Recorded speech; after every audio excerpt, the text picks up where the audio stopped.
విప్లవం ద్వారానే ప్రకృతి నాశనం ప్రారంభమైందన్నారు ప్రముఖ జర్నలిస్ట్ సామాజికవేత్త పాసం యాదగిరి. గాంధీజీ సిద్ధాంతాలు ప్రపంచానికి ఆదర్శంగా నిలిచాయన్నారు. ఖాదీ పరిశ్రమలు, చేతి వృత్తుల ప్రోత్సాహమే ప్రకృతి రక్షణకు మార్గమంటున్న పాసం యాదగిరితో మా bureau chief reporter Srinivas face to face.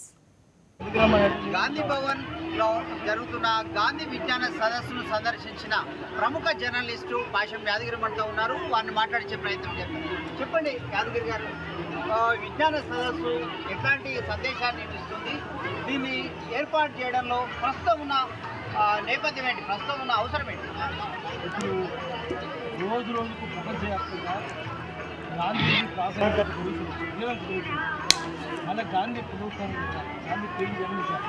మన 30 జనవరిలో చనిపోయినట్టు మంది గురించిందంటే యావత్ ప్రపంచంలో మనకు తెలిసి ఇండస్ట్రియల్ రెవల్యూషన్ వచ్చింది. పారిశ్రామిక విషయం వచ్చినా కూడా ప్రకృతి రాజు బాగుండేది. రాష్ట్రం అవసరం ఉంటుంది.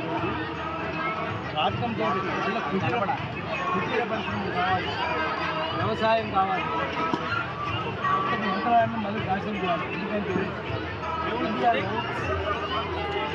మంత్రాలు వచ్చినాకనే టెక్స్టైల్ మిల్స్ వచ్చినాకనే వేరే పారిశ్రామిక విషయం వచ్చిన తర్వాత టెక్స్టైల్ మిల్స్ వచ్చిన తర్వాత టెక్స్టైల్ మిల్స్ పోటీ లేకుండా చేయాలి. అంటే చేతి వాళ్ళ మతానికి కొట్టింది. అప్పటికి నేర్చుకుని చేతులు కొట్టింది. 1914 నాటికి ఇండియాకి వచ్చి గవర్నమెంట్ అయితే ప్రపంచవ్యాప్తంగా గాంధీజీకి ఆదరణ పెరుగుతుంది. కానీ దేశంలో గాంధీజీ పైన, గాంధీ వాదం పైన నీడలు కమ్ముకుంటున్నాయన్న ఒక విమర్శ ఉంది. ఇది ఎట్లా చూస్తారు? నిజం కాదు. ఎందుకంటే వాళ్ళ ప్రపంచం ఆలోచిస్తుంది, ఇండియా కూడా ఆలోచిస్తుంది. ఎంత అంటే కూలగొట్టేసారు. ఇండియాలో జరిగింది. తర్వాత ఇక్కడ కూడా విలియం బెంటింగ్ అనే గవర్నమెంట్ జరిగింది. The goals of contributors are reaching place of భారతదేశం మైదానంలో చేనేత కార్మికులు ఎంతల పొడి బ్లీచింగ్ పౌడర్ ఎక్కడ చల్లేసుకుంటాయి. మళ్ళీ ఇప్పుడు ప్రపంచవ్యాప్తంగా రైతులు యంత్రాలు వచ్చినాకనే రైతులు ఆత్మహత్య చేస్తుంది. అంతమంది ఆత్మహత్య చేస్తుంది. కాబట్టి కార్మికోద్యం వల్ల బుద్ధితో జరిగింది. ఇంగ్లాండ్లో కూడా లుడైట్స్ యంత్రాలు పగలగొట్టారు. యంత్రాలు నాశనం చేస్తున్నారు. లుడైట్ మూమెంట్, చార్టిస్ట్ మూమెంట్ వచ్చింది, లుడైట్ మూమెంట్. ఇప్పుడు మళ్ళీ ప్రపంచవ్యాప్తంగా అటువంటి ఉద్యమం వస్తుంది. గాంధీజీ గురించి ఆలోచిస్తున్నారు. చేతి వృత్తిలో ఉండాలి. ఇప్పుడు ప్రపంచవ్యాప్తంగా చెప్తున్నారు గ్లోబల్ వార్మింగ్ అయినాక, క్లైమేట్ చేంజ్ వచ్చినాక, ప్యారిస్ అగ్రిమెంట్ అయినాక ఏం చెప్తున్నారంటే మళ్ళీ మనం కాలు నడకం పోదాము. స్కూటర్ ఎక్కువ, కారు ఎక్కువ, పెట్రోల్ కాల్చి, డీజిల్ కాల్చి. ఎందుకంటే కార్బన్ మోనాక్సైడ్ తోటి మొత్తం రోగాలు వస్తుంది. గ్లోబల్ వార్మింగ్ అవుతుంది. కాబట్టి గ్లోబల్ వార్మింగ్ కాకుండా ప్రకృతిని చల్లగా కాపాడుకోవాలంటే కాలు నడుపున, పెట్రోల్ కాల్చి, సైకిల్ నొప్పుతారు, రిక్షా నొప్పుతారు, మొత్తం బండి మీద కూడా నిద్ర బండి మీద వాహనాలు ఎక్కువ, పరిశ్రమలు ఉండొచ్చు.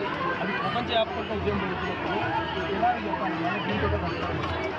అందుకని గాంధీజీ ప్రాసంగిక గురించి ప్రపంచవ్యాప్తంగా జరిగిన విజయాలు అర్థమవుతుంది. ఎందుకంటే ఇప్పుడు చూస్తున్నాం, ఆర్కిటిక్ ఖండం గడిపోయింది, మంచు ఖండం గడిపోయింది, సైబీరియా మంచు ఎడారి మొత్తం గడిపోయింది. భారతదేశం కంటే పెద్ద ఉంటుంది సైబీరియా. అంత పెద్ద మంచు ఖండం మొత్తం గడిపోయింది. హిమాలయాస్ గ్లేషియర్స్ అన్ని, నిర్మాపరాలు అన్నీ గడిపోయింది. సముద్రాలు పొంగుతున్నాయి.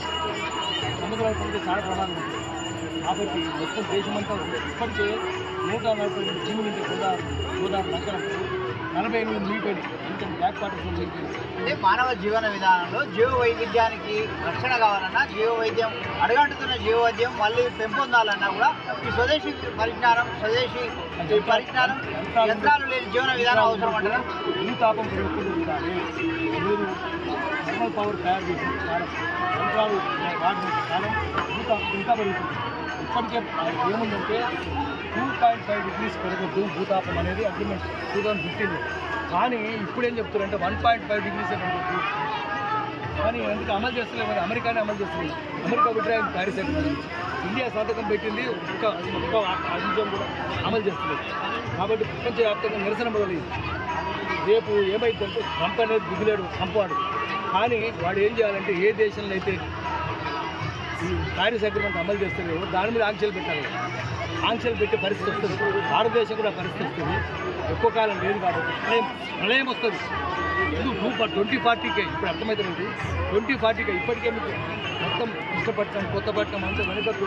కానీ మేము కొత్తపట్నం పోయినామన్నా ఒంగోలు పక్కన ఎక్కడో కిలోమీటర్ దూరంలో సముద్రము లైట్ హౌస్ దాకా వచ్చేసి జనం మొత్తుకుంటారు, చేపలు పట్టి వాళ్ళు కళ్ళతారు మొత్తుకుంటున్నారు. ఎన్నడూ లేదు ఇట్లా 10-12 ఏళ్ళు ఇది. Thank you.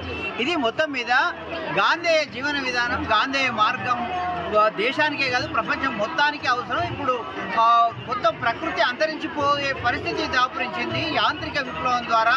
ఆ యాంత్రిక విప్లవం పోయి మళ్ళీ స్వదేశీ చేనేత చేతి వృత్తులే మళ్ళీ కావాలి, మళ్ళీ అవసరం సమాజం మనుగడ సాగించాలన్నా, ప్రకృతి ధ్వంసం కాకుండా ఉండాలన్నా అని కూడా ప్రముఖ జర్నలిస్టు పాశం యాదగిరి చెప్తున్న పరిస్థితి.